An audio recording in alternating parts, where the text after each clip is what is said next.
Welcome, everybody. I'm excited. I have Terry Monroe on the show today. Terry Monroe is a founder and president of American Business Brokers and Advisors and author of the best-selling book, Hidden Wealth, The Secret to Getting Top Dollar for Your Business. I was talking to Terry just a few minutes ago, and one of the things that makes Terry unique is that he's literally started and or bought, has been involved with like 40 different businesses. And as he was telling me, he's done it all. He's screwed it up all. He's been successful, unsuccessful. And this is the kind of guy that you can learn tons of information from, lots of lessons that we can learn from Terry. And I'm sad that we don't have enough time to spend, maybe like a whole day with him, because he brings that depth of knowledge. And anyway, it's going to be a lot of fun. So please help me welcome Terry Monroe. Terry, welcome to the show. Good morning, Bert. I'm glad to be here. Thank you. You bet. I'm excited to have you here and talk about two things: American Business Brokers and Advisors, and your book, The Hidden Wealth, The Secret to Getting Top Dollar for Your Business. And so before we dive into that, why don't you tell us a little bit about your background? As I mentioned, you were telling me that you've been involved with about 40 different businesses, the good, the bad, and the ugly. So maybe give us a short snippet, if you will, a Reader's Digest version of how you got started and how did you end up where you're at today? Well, thank you. I started out years ago. I started in a factory. It was a factory job, and for 10 years, and all I wanted to do was get out of there. And so I got into sales, and I got to working with my dad on selling oil interest is what it started out with. And I've really honed my selling skills and selling real estate and selling these oil interests. And so I made a little money enough to get out of my job and always wanted to own my own business. So my claim to fame was it's really, I've learned how to be successful. It's really, there's only two things. And that is I was either in the right place at the right time, or I thought I was lucky. And that's really what it was. I had minimal competition. Those two things: right place, right time, minimal competition. I got into the video rental business in 1983 prior to Blockbuster. And every store we opened, they were profitable. So now all of a sudden I'm making money, didn't know what I was doing. And that's where I was here again, didn't have any competition. And so from that, I got into the restaurant business. I think I must have, I think I must have really bumped my head hard that time. Built restaurants, got into those, but the video business really took off. Ended up with about 155 stores, took it public, sold it off, and then I went back, like I said, into the restaurant business. And then for a long time, Bert, I had a disease, and I think I pretty well got it under control. It was called dealitis. I couldn't pass up a deal.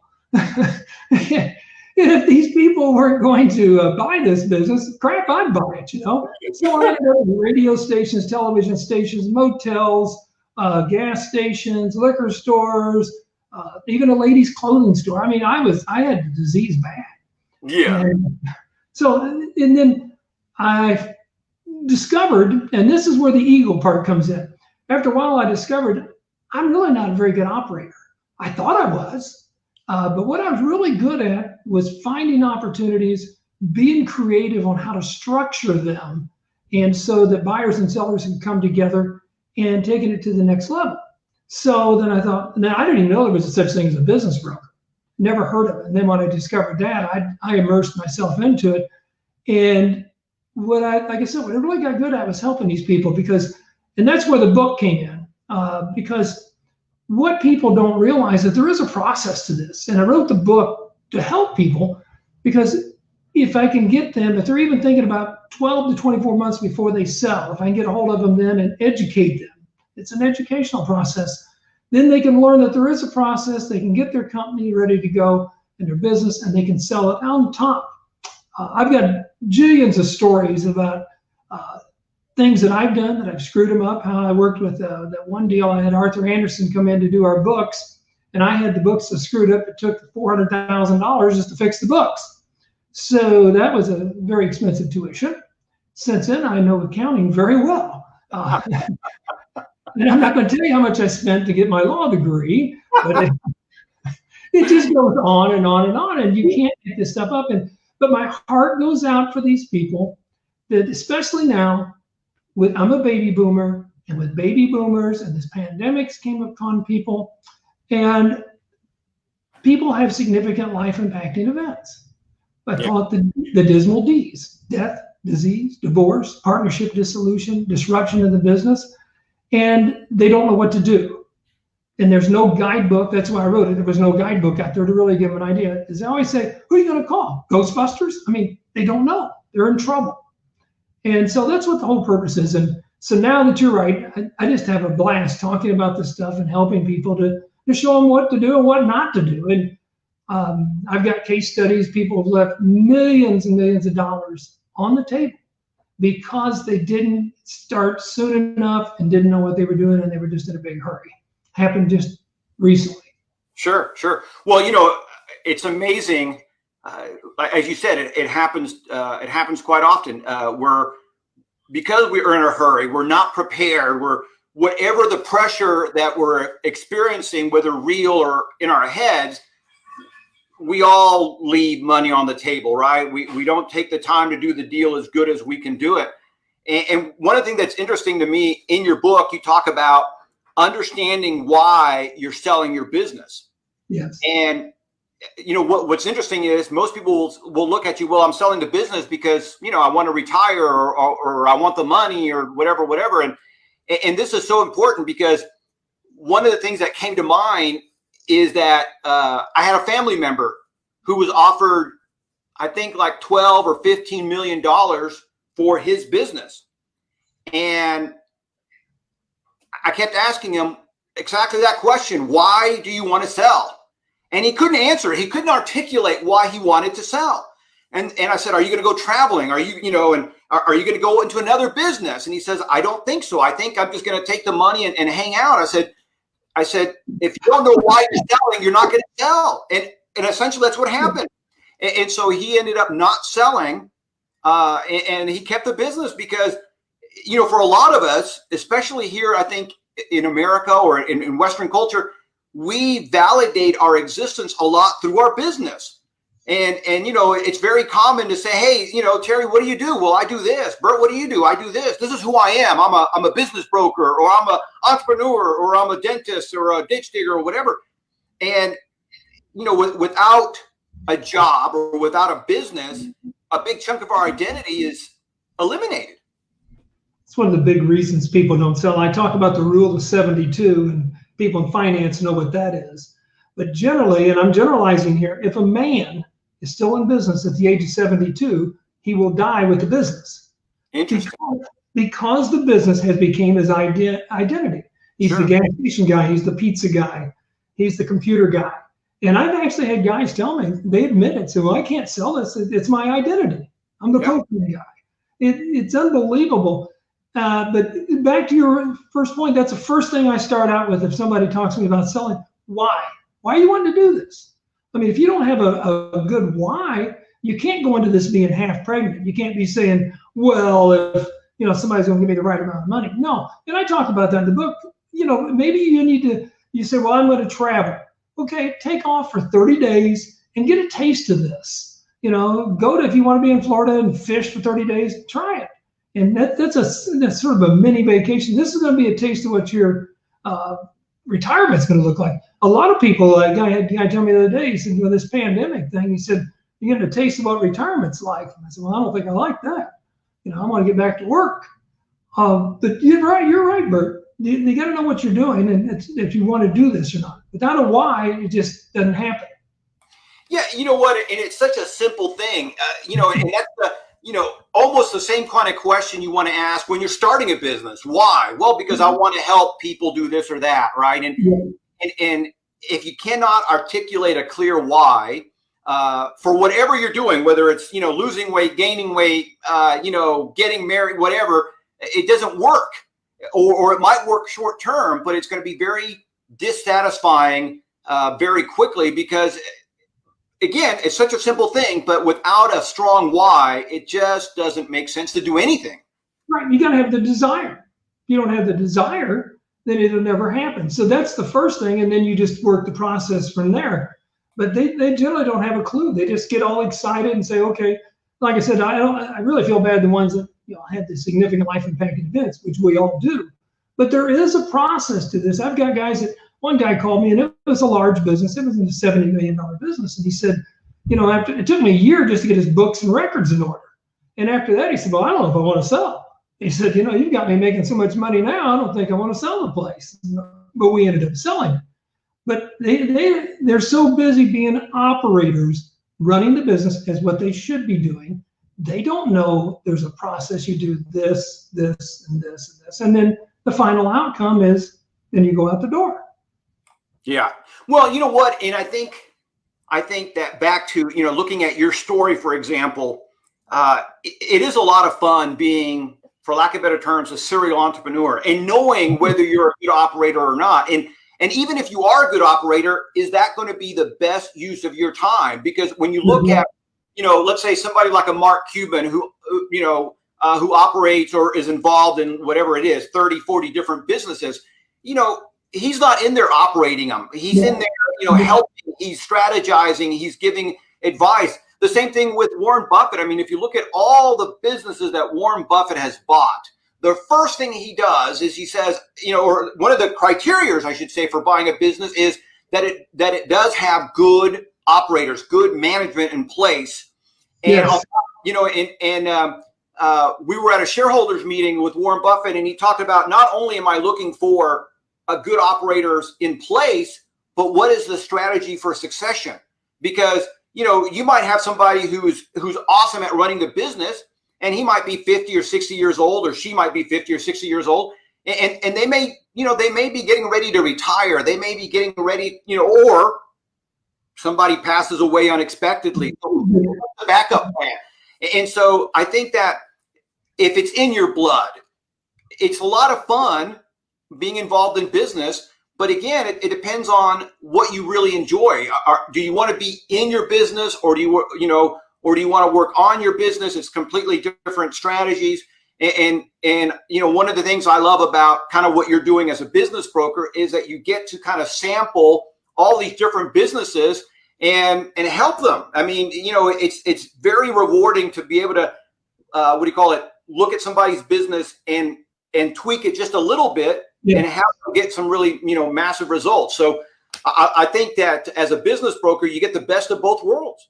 There's a number of people don't realize they don't want to talk to a business broker, but they got so much information and so much experience. But there's a lot of people I talk to and tell them, don't sell. You're not ready to sell. The business isn't ready to sell. Don't sell it. And they look at me with their mouth hanging open and say, well, I thought you were here to sell it. No, I'm turning you down because you're not ready. That's the advising part of that. Okay, you think you want to sell. All right, that's great. Now let's stand back and take a look at this thing and find out, you really do. You don't have to. Then the people always ask me, when is the best time to sell a business? Well, when it's doing good. That's the best time to sell it. You don't want to sell it when you're doing crappy. I mean, they go, well, I'm doing really good. I'm making a lot of money. Well, that's right. It's a trend. They're buying a cash flow, and they don't understand. Oh. It's funny you should say that, because right now might be a good time for a lot of businesses to be bought. Not a great time to be selling, because a lot of businesses are hurting, but unfortunately, this might be a great time for the right person or persons to go out there and accumulate a couple of businesses, because so many businesses are hurting, right? And you and I were talking about this earlier, that there is, there's the other game of business that where a lot of people don't understand. You could take a business that has no assets, that doesn't make a profit, but they're cash flowing. They have $2 or $3 or $4 million in sales, and you can take a company like that public, even though maybe on paper it's still pretty ugly. And that's a different level of business that the average person doesn't ever get to see or really understand. It's why Wall Street has such a bad reputation, because they do take a lot of but it's an amazing thing. And again, this is what separates an operator from a strategist, because a strategist can say, you know what, I'm going to accumulate 3 or 4 or 5 businesses that are in the same category and hope to create a big business that maybe either I can take it public, or B, it's just a big business that actually cash flows better, and I can scale the take advantage of the scales of economics there. So there's just so many things that you can do with a business or with business if you have the knowledge, if you have the courage too. Number one, you got to get in the game. But to back up your question, right now is the best time in the world to be a seller, and it's the greatest time in the world to be a buyer. And I'll tell you why. Yes. Because to be a seller, money is cheap, and it's never going to be this cheap again. When money's cheap, it increases the valuation. So they're going to get more for their business now than they ever was before, because it's just like buying a house. If I get a lower interest rate, I can buy a bigger house. So the same thing is applying to businesses. And it's never been a better time to be a buyer, because money's so cheap, they can get a better business. Right now, there's nothing for sale. However, this is where it comes in. As I said, look at myself. I'm a baby boomer, okay? There's 10,000 baby boomers retiring a day.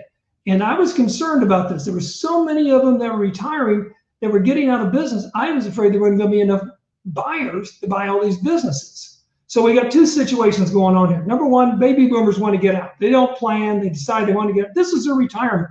So they need to be selling. Great time to be selling. Buyers, we just had a ton of people lose their jobs. Now, we're not talking about just working at McDonald's and restaurants. We're talking about airline jobs, office jobs, white-collar jobs. Now, those jobs aren't coming back. So what are their options? They stay unemployed for a while or buy themselves a job, which is nothing wrong with that. We all do that. Doctors, dentists, we all buy ourselves jobs. Now's the time to be buying a business.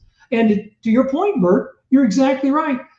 You take and buy a business that an old baby boomer owns. I talk to these guys all the time. Why aren't you doing this? Why aren't you doing that? Oh, I'm tired. I don't want to do that. Good lands. You can grab that business if you're 40 years old, you got energy. You start doing the marketing, you start using the social media, and you got a platform, and you just head for the stars. It is just perfect. I'd be buying them again too if I didn't have my ADD under control and I was 20 years younger. Well, you know what? To your point, it's the Ty Lopez who's out there buying. He's telling everybody to look for these brick and mortar companies that have established businesses. He just bought Pier 1, and he bought Dress Barn, and he bought another one. I can't remember, but he's buying these businesses that are long established businesses. He is they're closing the stores anyway, so he's not going to keep the stores open, but he's taking over the most important asset, which is the customer list, the brand equity, the goodwill. Yes. And then he's just opening up an e-commerce store, because even though, for instance, Pier 1 is a great example, even though it's the information is out there that Pier 1 is closing all of their stores, not everybody's going to hear that. And people are still going to go pier1.com, yes, and they're going to buy product and probably not even realize that ownership has changed hands, that the stores are closed or anything like that, because we have become a society of online shoppers. And back to this pandemic, the pandemic has made that even has forced that even more than ever before. That's why Amazon stocks almost doubled in the last 6 months. Yes. And like you said, he buys Pier 1, he gets brand equity, he gets a customer base, and he's really driving it online, because since the pandemic started, remember, and I was thinking about this morning, it takes 21 days to form a habit. You have changed people's habits. You've changed their habits of how they eat, go out for entertainment. You change their habits on how they shop. All this. So now they're starting ghost kitchens for restaurants. Well, who would have thought of that? So now the double drive-thrus are coming back. The seating, anything with seating is hurting. So if you stand back and look at the business model, I think I subscribe to Restaurant News just so I can get a flavor of what's going on over there. Papa John's, Domino's, these guys, they're going through the roof.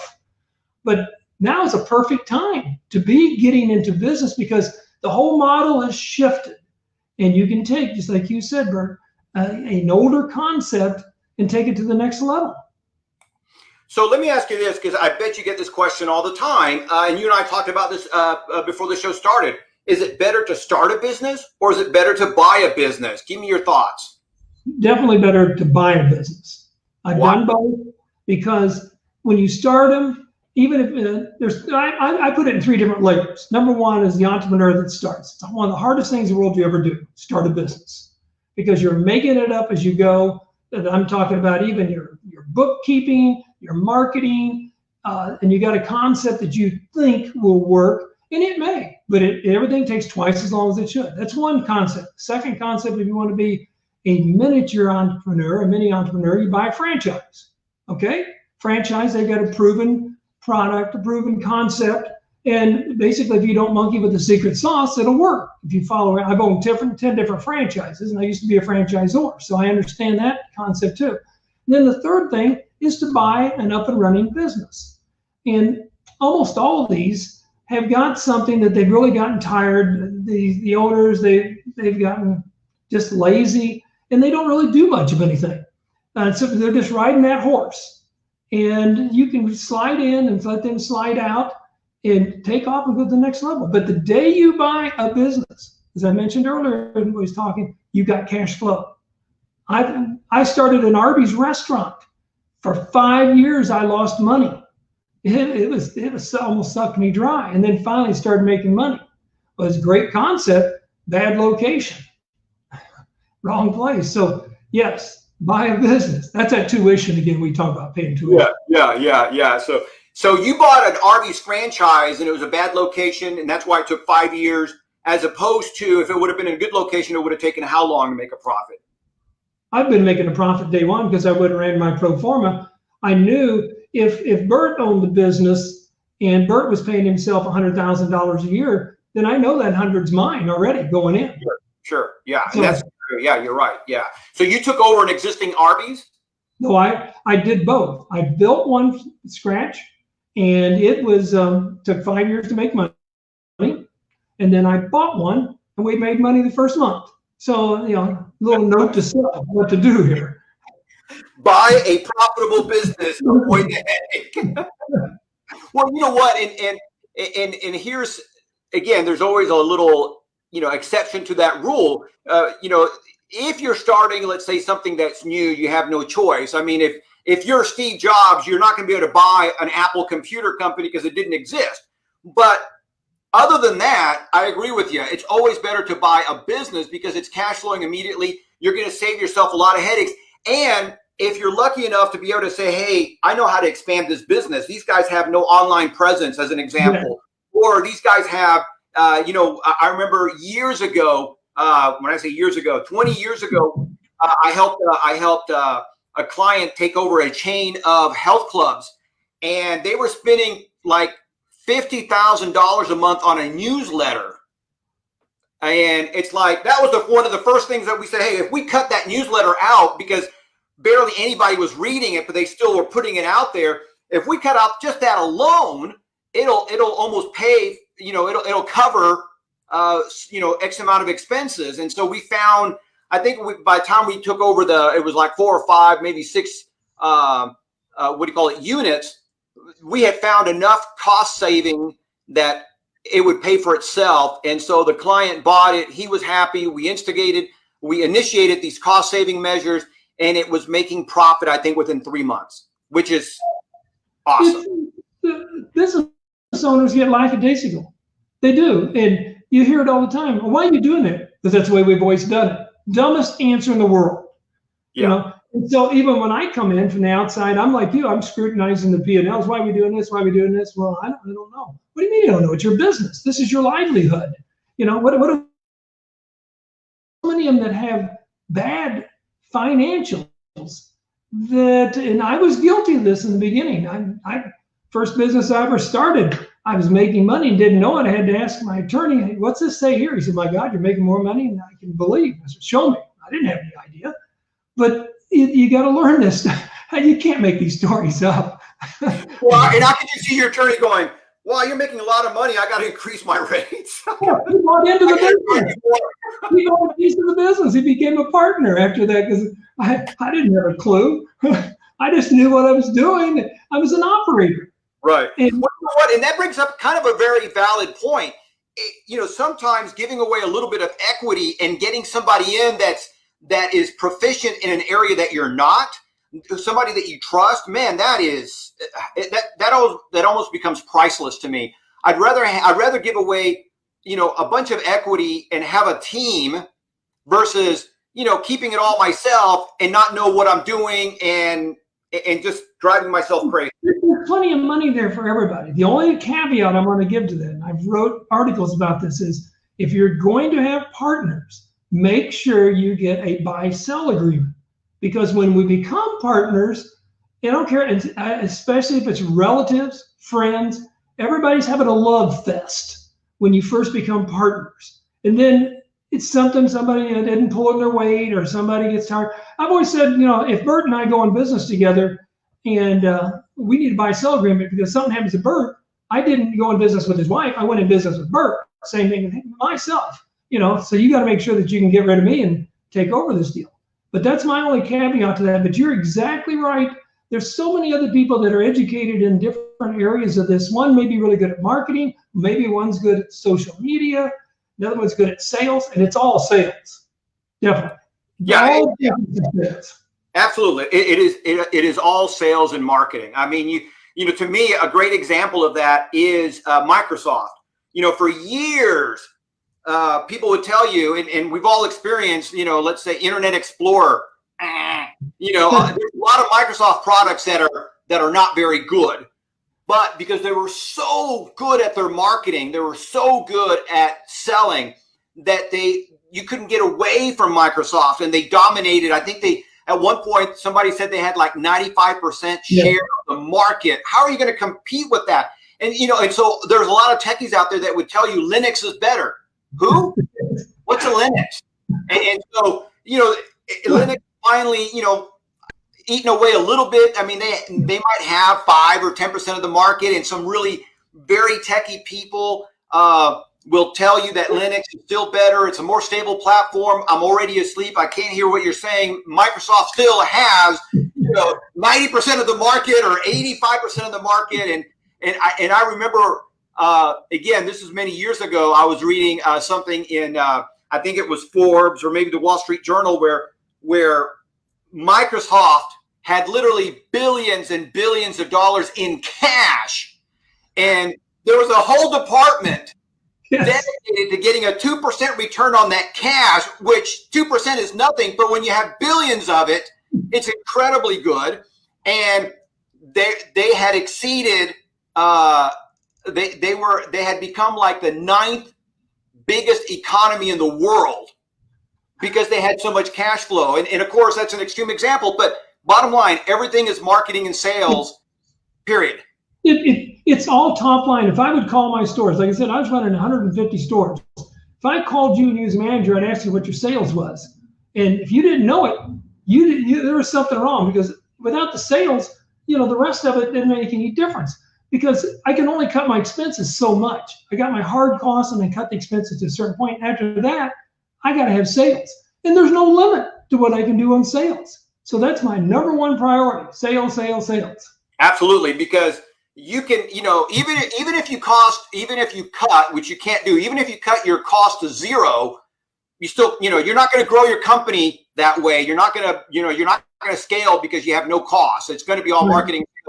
I want to go back and talk about this, because this is one of the big mistakes that I've made. Unfortunately, I've made it more than once. And that is you're looking at your P&L and you're saying, hey, I've lost, my sales are going down. That's okay. It'll get better next month. It'll get better next month. It'll get better next month. There's this thing, and this is something I learned from my brother. He was so good at managing by the numbers. If his sales dipped a little bit, he would let people go immediately. He didn't wait for the next month.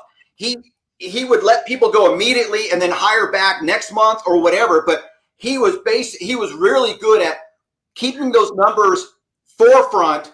And if he wanted to maintain a certain profit margin, anytime, he would hire and fire depending on those numbers. And so I want to ask you this question. How can I, as an entrepreneur, get away from, I guess, BSing myself and living in denial? Because I think that's one of the problems, besides deal-itis, this living in denial is one of the problems that a lot of entrepreneurs have. Any advice on that? That's one of the dismal D's, denial. Denial and delusional. Because we get to drink in our own Kool-Aid and we get to believe in this stuff. And we say, well, yeah, it'll get better next month. It'll get better next month. Well, you got to stand back and look at this thing. It's not going to get any better. And I have to do it in all these different businesses I work with. It's trending in the wrong direction. What's happened globally? I was in the video rental business. I was in it for years, sold out. And everybody said, aren't you so lucky? Well, I did that years ago, but you can see it now. What is the future? And this is the key on that too, Bert. It's not hard to look out 1 or 3 years, even maybe 5.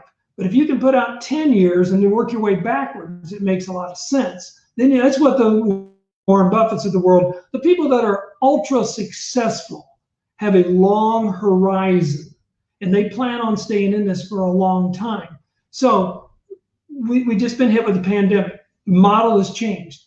Nobody did anything wrong. These people have lost their jobs. They got to remember that. Nobody did anything wrong, but the model has changed. So now I do not want to be delusional that, okay, I'm going to open my restaurant up again now, and I'm only got 50% seating. It'll be okay. My customers will come back. No, your hard costs are still the same. Your labor costs are still the same. You built this business model on 80% efficiency. You can't make it on 50. So don't ride that horse right into the ground. That's what a lot of these people do. You got to be realistic about it. Yeah. And so interestingly enough, since you brought up the restaurant model, I also want to talk about this. One of the things that entrepreneurs have a severely hard with is raising their prices or changing their prices, right? And so any advice? I mean, because to me, if you're gonna open up your restaurant knowing that you're running at 50% capacity, you have to raise your prices just to stay even. And even then it may not even work. So any advice on getting entrepreneurs or business owners to raise their prices? Absolutely. It's called price elasticity. Yes. If you do not ask your employees, because I used to ask my employees, we're thinking about raising the price, and oh my God, they didn't want to face the public and listen to the public gripe and complain.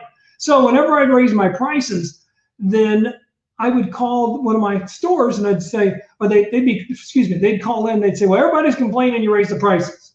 So being analytical as I was, I'd call the store and say, I understand everybody down there's complaining. Yes. Well, how many people complained?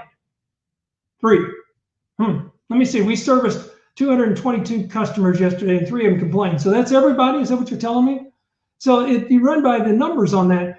So price elasticity, you know what I'm talking about, Bert. You got to move the price up. I would rather go broke charging too much. And people do just the opposite. They say, okay, we're going to do 2 for 1. Oh, great. Now I got to do twice as much business just to do as bad as I was doing to begin with. That's dumb. Right. Absolutely. Absolutely. You know what? And the restaurant business, just to pick on that one, it's a very tough market, right? And it's got so many moving parts, as opposed to, let's say, being a lawyer. A lawyer has a lot of price elasticity just because their costs are so different, right? Or a consultant, because you have a hard product, a physical product that could go bad, as opposed to a restaurant. Sooner or later, that food, if they don't sell it, they just got to throw it away. It's going to go bad. That's right.